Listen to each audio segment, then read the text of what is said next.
Well, we're 18 months out from the 2020 election, but the presidential race already kind of heating up. A brand new poll conducted by a Republican firm showing President Trump neck and neck with Democrat frontrunner Joe Biden in key battleground states. So where does he need to focus, to shift his focus heading into 2020? To ensure a victory? I would imagine we're referring to the president. Joining us to break it all down is the Republican pollster in charge of that poll, Chris Wilson. He was also the director of research, analytics, and digital strategy for Ted Cruz's 2016 presidential campaign. Chris, good morning to you. Good morning, Steve. Thanks for having me. You betcha. Okay, so in these battleground states, what did your poll find? We're going to put the big screen up. Sure. Well, what we found is the president's doing very well in a lot of the states that he won back in 2016, really the ones that gave him victory. And we see in 6 states we looked at, he has a lead in all but 2 of them. And in those, he's in the margin of error, just slightly behind.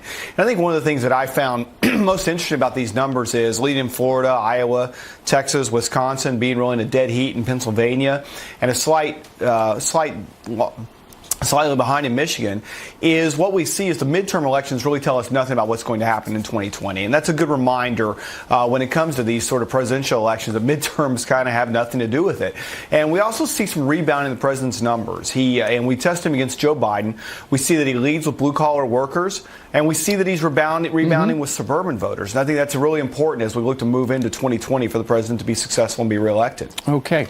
The president's job approval in key battleground states, 50% approve, 47% disapprove. And then we've got another number that shows the president in Michigan, and you were talking about blue-collar jobs, 45% approve, 50 disapprove. What does that say to you? Well, I think what it shows is that the strong economic numbers have really caused him to rebound in those areas. And in fact, if we looked at his approval on the economy, we see it's above 50% nationally, up to 56%. And the reality is, in this hyper-partisan climate, it's going to be very difficult for any president to get above a 50% approval rating. And it doesn't really tell us as much about the election or people's support or likely to vote for him as it does. And I think what it also tells us, Steve, and one of the other things we looked at, is the fact that he's taking strong stands on trade deals, strong stands against China, strong stands with Middle Eastern countries to protect U.S. jobs and the airline industry, shows us that those small or those sort of key impact or key issues in terms of taking a stand for workers is having an impact on his numbers overall. Chris, you know what kind of strikes me is Joe Biden's only been in it officially for a week, and he's within the margin of error in these battleground states.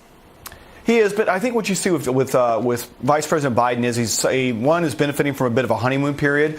But second, the other aspect of this, and why I think it's important in these key states, the ones we looked at, is as Joe Biden tries to kind of kickstart or restart or jumpstart the Obama International Apology Tour, it again points to the fact that as you see the president taking strong stands on these international trade agreements, taking strong stands on the economy to make sure it keeps humming along, it's in those states, the Iowas, the Wisconsins, the Michigans, the Pennsylvanias, where it's going to have the strongest impact for the president. And that, I think, is illustrated in these numbers. What do you make of the president's campaign manager saying he's going to do his best to try to turn some states that went blue last time red? Well, I think he's looking at some key states where they really came up just a little bit short. Right. You look at Colorado, you look at Nevada, states where you've got strong blue-collar voting bases, you've got being impacted by a lot of the trade deals we see here about right now in the news. Those are the kind of states where I think the president's has got to go in and make sure that he's able to be competitive. And really, they last cycle in 2016 they came real close in a few of those states, and I think it's smart to take a focus on those now. All right, Chris Wilson, who's been crunching the numbers in the battleground state. Chris, thank you very much. You bet. Thank you, Steve. You bet.